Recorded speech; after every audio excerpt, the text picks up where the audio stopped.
Pernai Valstybės saugumo departamento siūlymų į nepageidaujamų Lietuvoje asmenų sąrašą įtraukta 3 daugiau pavardžių nei užpernai paskelbta metinėje veiklos ataskaitoje. Daugiausiai tyrimų, pagal kuriuos uždrausta atvykti į Lietuvą, buvo atliekama dėl konstitucinės santvarkos apsaugos 66%, dėl kontržvalgybos ir terorizmo po 16%, dar 2% tyrimų buvo susiję su ekstremizmu. Sveiki, apie svarbiausius dienos įvykius pasakoja Ekstra žinios. Sodroje korupcijos šešėlis. Specialiųjų tyrimų tarnybos Vilniaus valdybos pareigūnai pradėjo ikiteisminį tyrimą dėl galimo valstybinio socialinio draudimo fondo darbuotojų piktnaudžiavimo vykdant viešuosius pirkimus. Įtariama, kad vykdant vieną viešųjų pirkimų neteisėtai buvo sudarytos išskirtinės sąlygos vienai įmoniai laimėti konkursą. Todėl Sodra įsigijo prekių už gerokai didesnę kainą. Atliktos kratos Sodros darbuotojų ir privačios bendrovės vadovo darbo vietoje. Taip pat atlikti kiti būtini ikiteisminio tyrimo veiksmai. Tyrimą kontroliuoja Vilniaus apygardos prokuratūros organizuotų nusikaltimų ir korupcijos tyrimo skyriaus prokurorai. Vietoj žadėtų karvių ūkininkai į sostinę atvežė kiaulių ir karvių skeletų. Protestuojantiems žemdirbiams ir gyvulių augintojams nusibodo valdžios pažadai. Sostinės Gedimino prospektu žygiavę ūkininkai reikalavo ne tik sutvarkyti šalies pieno ūkį, bet ir žemės ūkio ministrės galvos. Pati Virginija Baltraitienė savo portfelio išsižadėti neketina, o ūkininkams patarė kooperuotis ir patiems perdirbti pieną. Ar įmanoma dabar ūkininkų išgyventi už dabartinę pieno supirkimo kainą? Manau, kad ne. Kodėl?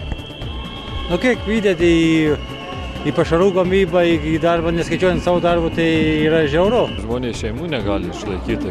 Koks čia gyvenimas, ką bemoka už tą pieną.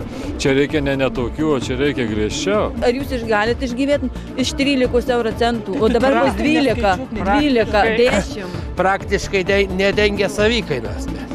Mineralinis vanduo parduotuvėje brangiau kainuoja negu pienas. Čia yra draugiškas, taikus mitingas, protestas, ūkininkai dar kažkaip nemoka, reikėtų griežčiau, kaip ir užsienį atvežė mėšlo, apvertė apie ministeriją ir kuopėsi tegul visi atėję ar apie Seimą, ar kažkur ant kelių. Arba patiems perdirbti pas save ūkį ir perduoti produktą, arba turi kooperuotis. Kitokio būdo nematau, dėl to, kad kitose šalyse taip yra. Žemės ūkis yra reglamentuojamas, yra bendroji žemės ūkio politika Europos. Tai reiškia, mes visus savo veiksmus turim derinti su komisija. Labai daug kas priklauso nuo jų. Akcijos Darom 2016 savanoriai raitojasi rankovės ir ruošiasi pavasario tvarkymuisi. Šiemet didžiausias dėmesys bus skiriamas oro taršos problemoms, atliekų rinkimui ir bendrai naudojamų erdvių sutvarkymui. Nors iniciatyva vyksta jau 9 metus, tačiau aplinkosaugininkai sako, jog situacija nesikeičia ir toliau šiukšlinama, kur papuola, o naudojamos prevencinės priemonės neveiksmingos.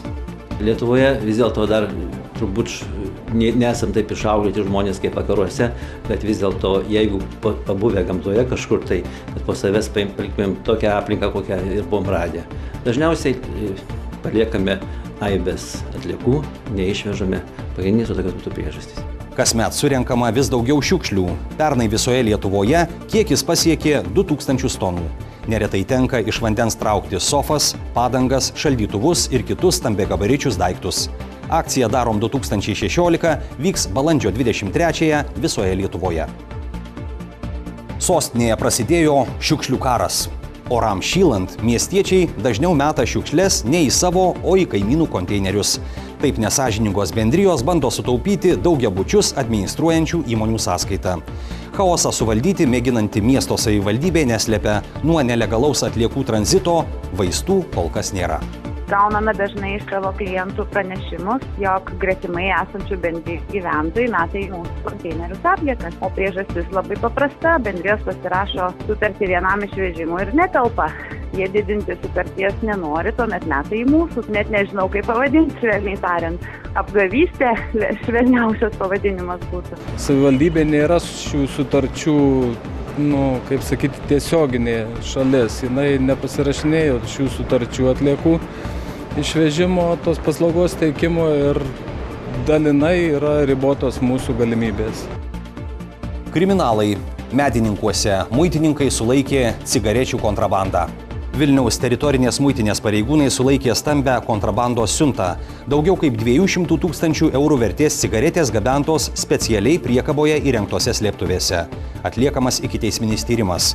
Kontrabandą per Medininkų kelio postą iš Baltarusijos į Lietuvą krovininiu automobiliu Volvo vežė Lenkijos pilietis. Iš viso gabenta 150 dėžių cigarečių. Vairuotojas apklaustas, vėliau jis paleistas už užstatą. O dabar lengvesnė naujiena. Lietuvos zoologijos sode prasidėjo meilės pavasaris. Atšilus orams prasidėjo gyvūnų poravimosi metas, tačiau šiemet jis ypatingas. Beveik po 20 metų pertraukos zoologijos sode vėl galima pamatyti drauge gyvenančias amūrinių tigrų, snieginių leopardų ir liūtų poras. Ne vienerius metus nepavykus įgyvendinti gyvūnų tuoktuvių, šiemet tikimasi sulaukti jauniklių. Snieginių leopardam dabar yra aukšti voljerai, jie gali aukštai palipti, jiem asocijuojasi su laisvė, kaip jie kalnuose gyvena. Taip pat reikalingas maistas atitinkamas, turi būti geros kokybės, jie gauna arklieną, jautieną ir būna triušių dienos, tiesiog triušiena. Tai yra kaip ką tik šiltas paduotas maistas ir tai labai daug ką reiškia nuo veisimų ir poravimų. Na, o po tokios naujienos apie pavasariškus orus, kurie bus šilti, bet nesaulėti.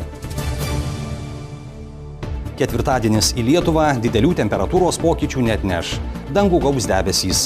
Naktį termometrų stulpeliai visoje šalyje rodys apie 0,2 laipsnių šilumos. Įdienojus didžiuosiuose miestuose kils iki 5-8 laipsnių aukščiau nulio. Bus debesuota, vidurio Lietuvos ir šiauriniuose regionuose palynos. Pamažu įsismarkuos vakarų vėjas. Tiek naujienų šiandien Ekstra žiniose. Dėkoju, kad žiūrite ir atsisveikinu iki rytojaus.